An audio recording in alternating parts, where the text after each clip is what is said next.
By the direction of the Committee on the Judiciary, I call up House Report 118-527. The clerk will report the title of the report. Report to accompany House Resolution 1292, resolution recommending that the House of Representatives find United States Attorney General Merrick Garland in contempt of Congress for refusal to comply with a subpoena duly issued by the Committee on the Judiciary. Pursuant to the House Resolution 1287, the report is considered read. For what purpose does the gentleman from Ohio, Mr. Jordan, seek recognition? Committee on the Judiciary, I call up House Resolution 1292 and ask for its immediate consideration. The clerk will report the title of the resolution. House Resolution 1292, resolution recommending that the House of Representatives find United States Attorney General Merrick Garland in contempt of Congress for refusal to comply with a subpoena duly issued by the Committee on the Judiciary. Pursuant to House Resolution 1287, the resolution is considered read. The resolution shall be debatable for 1 hour, equally divided and controlled by the chair and ranking minority member of the Committee on the Judiciary or their respective designee. The gentleman from Ohio, Mr. Jordan, and the gentleman from New York, Mr. Nadler, will each control 30 minutes. The chair recognizes the gentleman from Ohio, Mr. Jordan. Mr. Speaker, I ask unanimous consent that all members may have 5 legislative days in which to revise and extend their remarks and to insert extraneous material on this measure. Without objection.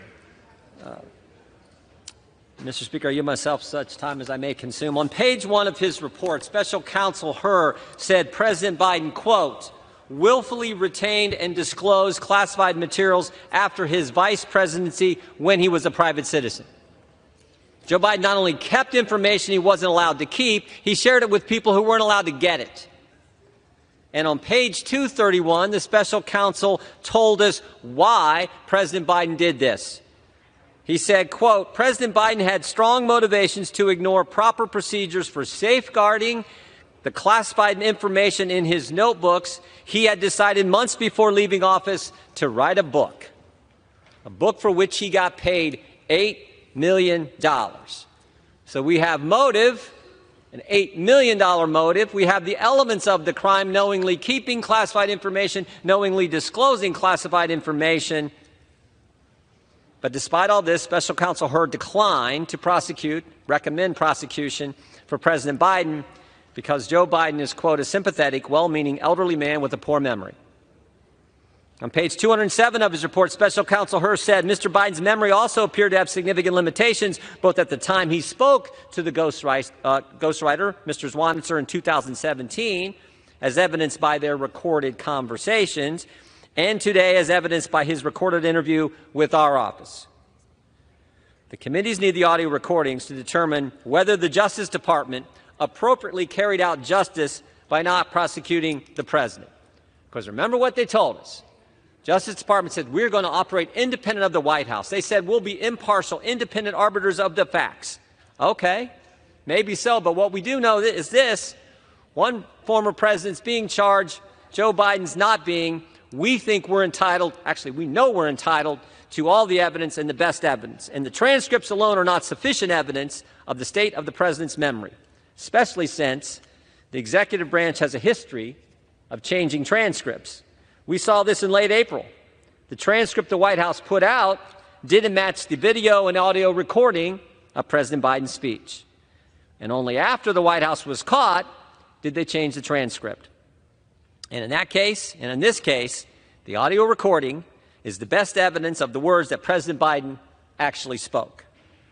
Following the release of Special Counsel Herr's report, both the Judiciary Committee and the Oversight Committees issued subpoenas requiring Attorney General Garland to turn over the transcripts of the audio recordings of Special Counsel Herr's interviews with President Biden and his ghostwriter. To date, the Attorney General has failed to produce those recordings. In fact, he told us last week he wasn't going to do it, and that is why we're here. Despite the committee's best efforts, the department has continued to withhold the audio recordings of those interviews without providing any constitutional or legal basis to do so. Just hours before the committee was set to meet and consider the contempt resolution, the department notified the committee that President Biden had asserted, at the Attorney General's urging, executive privilege over the audio recordings. It's simple. Attorney General Garland holds information vital to the committee's legislative oversight and the House impeachment inquiry. Remember, this body voted December 13th of last year to enter that phase of our oversight duty and impeachment inquiry. The Department has a legal obligation to turn over the requested material. Attorney General Garland's willful refusal to constitutes contempt of Congress. This resolution upholds the institutional power of the House by recommending that the House find Attorney General Merrick Garland in contempt of Congress for failing to comply with the committee's subpoena. Our oversight and impeachment responsibilities are too important to allow the Attorney General to willfully disregard this.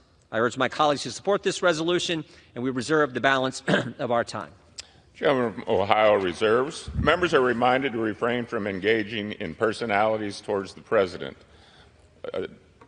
But first, the gentleman from New York seek recognition. Mr. Speaker, I yield myself such time as I may consume. The gentleman's recognized. Mr. Speaker, the dishonesty that we have just heard is illustrated by what Mr. Jordan just said.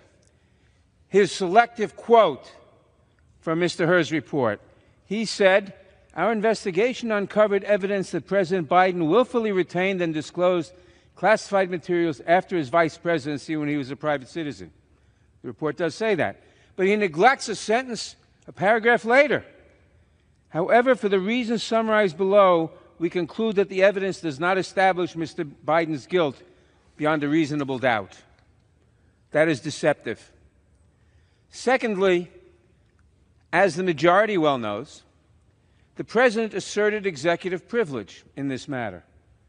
Maybe that was proper, maybe not, but the way to contest executive privilege is not by a contempt resolution, it's by going to court and letting the court decide whether the exercise of executive privilege is warranted or not, and for that reason also, this resolution fails. Mr. Speaker, the Judiciary Committee under Republican control has spent the last 18 months and $20 million taxpayer dollars in a desperate search to find something, anything, that they can use to damage President Biden and to protect Donald Trump. Other committees have gotten into the act as well, spending untold taxpayer money not to benefit the American people, not to feed hungry children, not to address our housing crisis, and not to improve our health care system, but on a single-minded quest to follow every right-wing conspiracy theory in the vain hope that it might lead to some evidence of wrongdoing. And what exactly have they delivered to the American people on their investment? Nothing. No evidence that the conspiracies are true, no indictments, no impeachment, no wins of any significance. And the Republican leadership knows that if they don't come up with something to show for the millions of dollars they have spent, the MAGA political base may stay home next November. So they are scrambling in a desperate attempt to look like they have accomplished something. They were fervently hoping that Special Counsel Herr would indict President Biden for mishandling classified documents so that they could attack President Biden and misdirect the American people away from Donald Trump's treacherous handling of classified information. But the special counsel cleared Mr. Biden of wrongdoing for reasons that have nothing to do with Mr. Herr's gratuitous and widely contradicted comments about the president's memory. So what do our Republican friends do when an investigation turns up short? Simply put, they engage in fantasy. That's what they are doing here today. Unable to come up with any wrongdoing by the president, they have now trained their sights on the Attorney General. They accuse him of withholding key evidence, but the Attorney General has substantially complied with their every request. Sometimes he has been too responsive, in my opinion, given the obvious bad faith of the MAGA majority. DOJ has produced 92,000 pages of documents since Republicans took control of the House last year, and has made dozens of witnesses available for interviews, hearings, and briefings. That's more pages of documents and more witnesses than the Trump Justice Department produced to Congress in 4 years. Just last week, the Attorney General himself spent more than 5 hours testifying before the Judiciary Committee. With respect to the subpoena at issue in this contempt resolution, the Department turned over all the information Republicans asked for. There's been no obstruction, only cooperation. In reality, the Attorney General and DOJ have been fully responsive to Congress in every way that might be material to their long-dead impeachment inquiry. All that remains are audio files for which the President has asserted executive privilege.